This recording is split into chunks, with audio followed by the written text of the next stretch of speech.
O calor do entardecer alaranjava os vitrais da pequena igreja no interior de Goiás.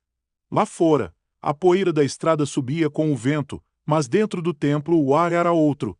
Havia uma expectativa silenciosa, como se o tempo houvesse parado. Fiéis de todas as idades ocupavam os bancos, olhos atentos ao altar, onde o pastor anunciara que um visitante ilustre viera não como político, mas como homem. Jair Bolsonaro havia entrado discretamente pela porta lateral, sem comitiva, sem paletó. Usava uma camisa simples, calça jeans e o semblante marcado por algo mais pesado do que o tempo. Um cansaço de alma, o pastor apenas disse: "Hoje quem prega é um irmão", e sentou-se. O silêncio foi total. Bolsonaro subiu ao púlpito com passos lentos, visivelmente emocionado, pegou o microfone, respirou fundo e falou: "Eu não vim aqui como ex-presidente. Não vim como deputado, nem como militar. Vim como um homem cheio de falhas, como qualquer outro aqui. Alguém que já enfrentou dores que não cabem em discursos, que já chorou calado, que já perdeu noites de sono preocupado com a própria alma, com os próprios filhos, com o futuro do nosso povo. Por muitos anos, vesti uma armadura. Me exigi ser forte o tempo todo, em nome da minha família, da minha pátria, da responsabilidade que carregava nos ombros. Mas o tempo ensina, o tempo cobra, e o tempo também revela. Revela que, sem Deus, a gente apenas sobrevive. Com Deus, a gente caminha. Eu estive rodeado de multidões, mas por dentro, muitas vezes, me senti sozinho. A pressão, as acusações, os ataques, tudo isso me feriu mais do que deixei transparecer. Mas sabem qual foi o meu maior erro? Ter achado, por muito tempo, que eu não podia fraquejar, que eu precisava ser de ferro. Hoje eu entendo que ninguém é de ferro. Só Deus é inabalável. Nós não. Tive medo. Medo de falhar. Medo de decepcionar. Medo de não ser suficiente para minha nação, para meus filhos, para mim mesmo. Mas foi nesse medo que me vi de joelhos. E foi de joelhos que eu descobri a verdadeira força, a força de reconhecer que sou pequeno, que dependo da graça, que, sem a mão de Deus, eu sou só mais um perdido. Eu não vim aqui pedir voto. Vim pedir oração. Vim pedir perdão. Vim dizer que, mesmo quem ocupou a cadeira mais alta da República também precisa se humilhar diante do altar. Porque, no fim das contas, não somos nada sem ele. Se vocês choram hoje, não chorem por mim. Chorem com gratidão por saber que há esperança, há recomeço, há cura. E essa cura começa quando abrimos o coração. Eu abro o meu aqui, agora, diante de vocês, diante do Senhor. Que Deus tenha misericórdia de mim, da minha casa e desta nação. Amém. As últimas palavras caíram como brisa em um templo sem vento. Muitos estavam de pé, chorando. Não era choro político. Era humano. Era espiritual. Gente que nunca votou nele se ajoelhava pedindo forças. Gente que o admirava chorava em silêncio, como quem via o lado mais frágil de um gigante. E quando Bolsonaro desceu do altar, não foi aplaudido como político.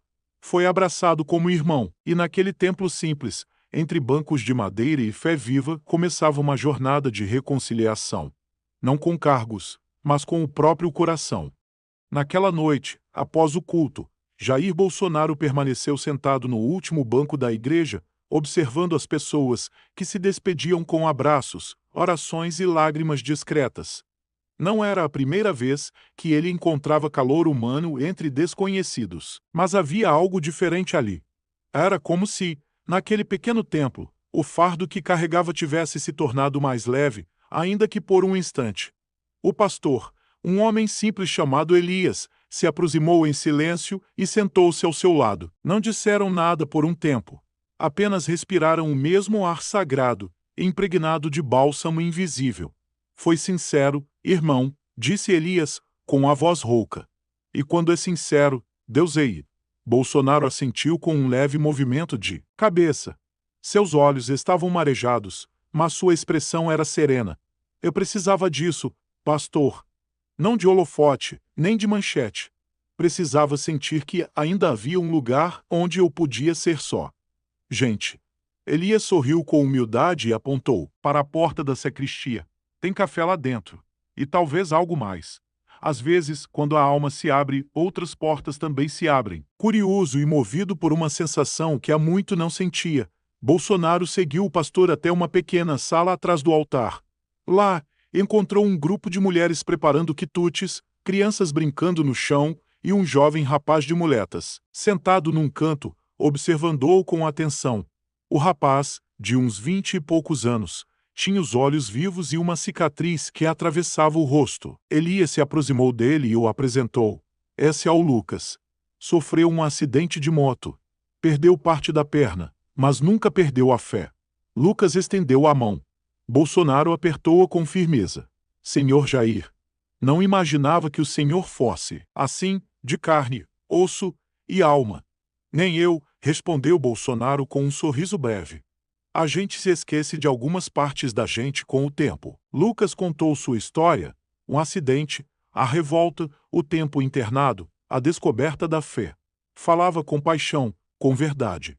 Bolsonaro o escutava, como quem recebe conselhos de um anjo ferido. E sabe o que me salvo? Disse Lucas. Uma promessa. Fiz a Deus que, se eu saísse vivo, usaria cada dia para fazer alguém se sentir menos só. Desde então, venho aqui. Nem sempre consigo andar muito, mas sempre consigo ouvir. Bolsonaro sentiu um aperto no peito.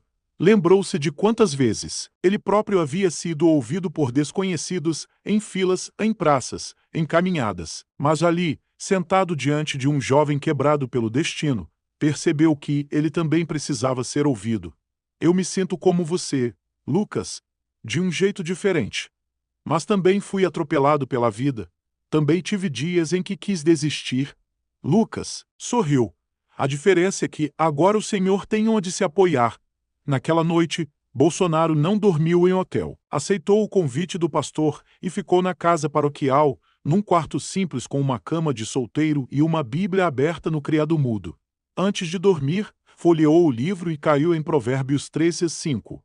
Confia no Senhor de todo o teu coração. E não te estribes no teu próprio entendimento.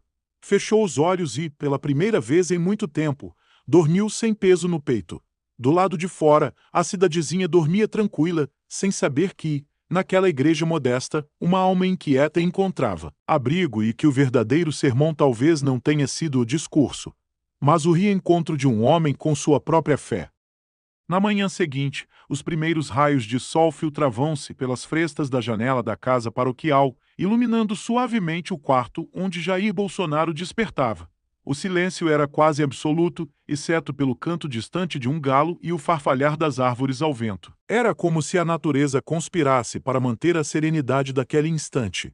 Ele se levantou com calma, vestiu uma camisa simples que Elias deixara sobre a cadeira e foi até a cozinha, onde encontrou o pastor preparando o café com um sorriso. Acou ele HIR. Dormiu bem? Perguntou Elias, sem rodeios. Como há muito tempo não dormia, respondeu Bolsonaro. Esse lugar tem algo diferente. Algo que não se compra. Tomaram o café em silêncio, partilhando o calor da bebida e o conforto da companhia. Pouco depois, Lucas chegou, apoiado nas muletas, com o rosto iluminado por um entusiasmo quase infantil. Senhor Jair, os irmãos querem vê-lo de novo. Ficaram tocados com suas palavras ontem. Disseram que parecia verdade. Bolsonaro ergueu as sobrancelhas, surpreso. Eu só falei o que sentia, sem roteiro, sem plateia. Justamente por isso tocou tanto, respondeu Elias e pouco tempo depois, Bolsonaro foi até o salão anexo à igreja, onde alguns fiéis já se reuniam. Homens simples, mulheres com filhos no colo, jovens calados, idosos com o olhar perdido. No tempo, ele os cumprimentou com humildade, sem formalidades. Alguns apertavam sua mão com força, outros apenas tocavam seu ombro, como se aquilo bastasse. Foi então que uma senhora se aproximou. Chamava-se Dona Sebastiana, mais de 80 anos, pele enrugada e olhos que guardavam histórias demais. Filho, ontem eu chorei como há anos não chorava. Não pelo que o Senhor viveu, mas pelo que o Senhor me lembrou. Que a gente não pode perder a esperança. Bolsonaro segurou as mãos dela com cuidado. Sentiu o calor de gerações ali, como se ela fosse a raiz de uma árvore muito antiga. Obrigado, Dona Sebastiana. Acho que foi a senhora quem me lembrou disso. Ela sorriu, E naquele sorriso havia perdão, fé e tempo. Muito tempo. Depois, outro homem se aproximou. Seu nome era Paulo, um caminhoneiro aposentado. Contou sobre os anos na estrada, sobre ter votado em Bolsonaro, depois se arrependido, depois voltado a acreditar nele. Eu vi o senhor no asfalto, suando junto com a gente. Depois vi na televisão, cercado por tanta coisa feia. Achei que tinha se perdido. Mas ontem o senhor voltou a ser aquele homem da estrada. Bolsonaro não respondeu de imediato. Apenas assentiu com os olhos marejados. Aquele reencontro com a essência não estava sendo fácil, mas era necessário.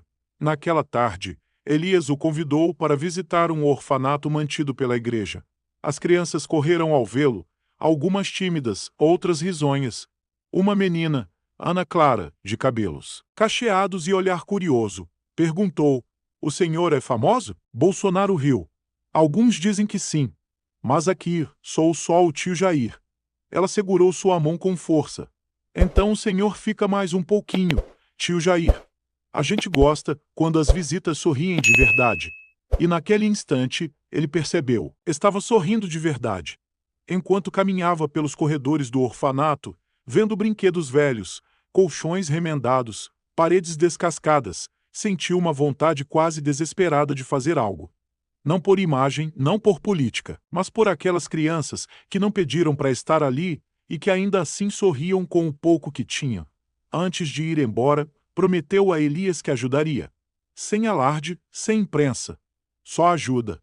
Naquela noite, sozinho no quarto, Bolsonaro escreveu, à mão num caderno: "Hoje encontrei meu reflexo num espelho que não mente. O olhar de uma criança. Talvez ainda haja tempo." E com essa frase, fechou o caderno e apagou a luz.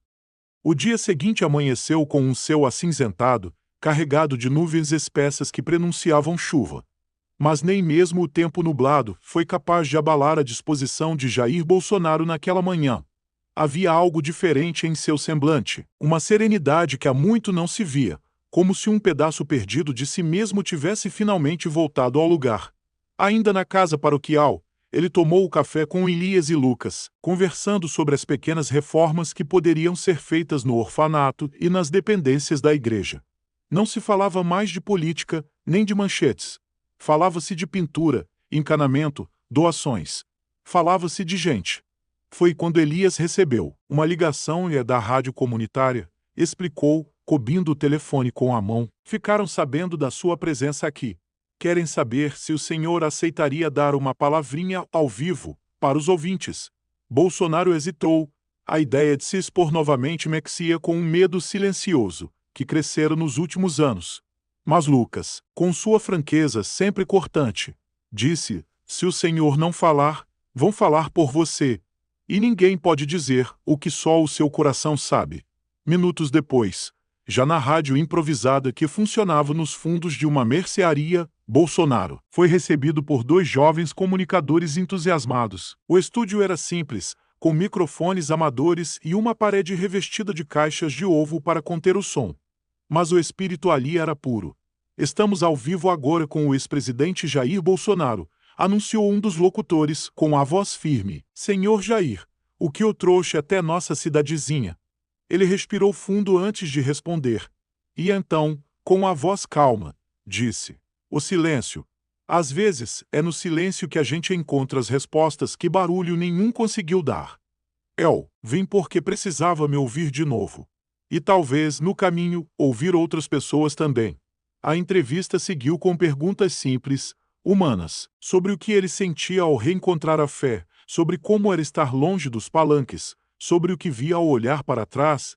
"Eu cometi muitos erros", confessou. "Fui duro quando precisava ser brando. Fui cego quando devia escutar. Mas nunca deixei de amar o meu país. E talvez esse amor, mesmo imperfeito, ainda possa ser útil." As mensagens começaram a chegar à rádio como enxurrada.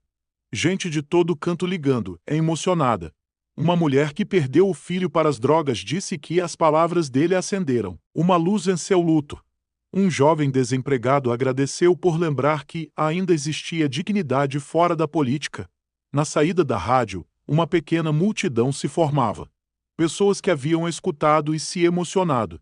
Não estavam ali para selfies, nem para aplausos. Estavam ali em silêncio, como quem espera por algo sagrado. E ele, sem discurso, apenas os abraçava. De volta à igreja, uma surpresa o aguardava e Elias havia reunido todos os membros da congregação para uma celebração especial. No altar, velas acesas, música suave, um clima de gratidão e cura. E foi ali, diante daquela pequena multidão, que Bolsonaro se viu novamente convidado a falar. Mas dessa vez, não hesitou. Hoje eu entendi que o maior cargo que um homem pode ter é o de servo. Servir com o que tem, com o que é, com as feridas que carrega. E se algum dia eu tiver a chance de recomeçar, não quero que me lembrem pelos erros, mas por ter tentado acertar, pelo menos uma vez, com o coração. Lágrimas escorreram dos olhos de muitos. Até de alguns que antes o olhavam com desconfiança. Lucas, afinal, aproximou-se e sussurrou: "Hoje o Senhor fez mais do que um discurso. O Senhor curou gente." Bolsonaro apenas assentiu. Mas, por dentro, sabia. Também estava sendo curado e naquela noite, mais uma vez ele dormiu em paz. E pela primeira vez em muito tempo, sonhou. Sonhou que caminhava por uma estrada longa, ladeado por anônimos, por crianças, por idosos. E todos seguiam juntos, em silêncio, para um lugar onde não era preciso falar para ser entendido. O sol amanheceu forte naquela manhã de domingo, iluminando os telhados humildes da pequena cidade como se quisesse anunciar algo. Jair Bolsonaro despertou antes mesmo das badaladas da igreja. A luz dourada atravessava a janela da casa paroquial e tocava seu rosto com suavidade. Era como um sinal, um convite. Levantou-se, lavou o rosto e permaneceu diante do espelho por um instante. Os olhos ainda traziam marcas do cansaço acumulado, mas havia algo ali que não se via há tempos. Clareza, a mesma clareza que surgia quando se entende que certas batalhas não são vencidas pela força, mas pela entrega. A cidade se movimentava em torno de um único assunto: o culto especial daquele dia. Todos já sabiam que o ex-presidente falaria novamente, mas não por vaidade ou fama. Aquela era, para ele, a última palavra que precisava ser dita não ao público, mas a si mesmo. A igreja estava lotada, gente em pé, crianças no colo dos pais, idosos em bancos de madeira, e até moradores de cidades vizinhas que haviam vindo depois de ouvir a entrevista na rádio. O pastor Elias abriu a celebração com um hino suave, enquanto Lucas, de muletas, caminhava entre os bancos com um sorriso tímido. Ele se tornara símbolo do que acontecera ali, uma fé reacesa, uma esperança restaurada. Quando Bolsonaro foi chamado ao altar, não havia holofotes nem câmeras de TV. Apenas olhares atentos e corações abertos. Ele subiu os poucos degraus, com passos lentos, olhou para cada rosto e segurou o microfone com as duas mãos. Respirou fundo. Eu pensei que vir aqui fosse um alívio, uma fuga. Mas agora entendo. Foi um chamado que não veio das urnas, nem das multidões, mas de Deus. Fez-se um silêncio respeitoso. Nem as crianças se mexiam. Durante anos, vivi num campo de batalha. Defendi o que acreditava, às vezes com dureza, às vezes com raiva. E fui ferido, como também feri. Hoje, diante de vocês, não falo como um ex-presidente. Falo como um homem que perdeu coisas preciosas no caminho. Amigos, paz, tempo. Mas que também encontrou algo maior. A verdade de que todos nós, antes de qualquer título, somos apenas filhos tentando voltar para casa. As lágrimas começaram a correr em muitos rostos.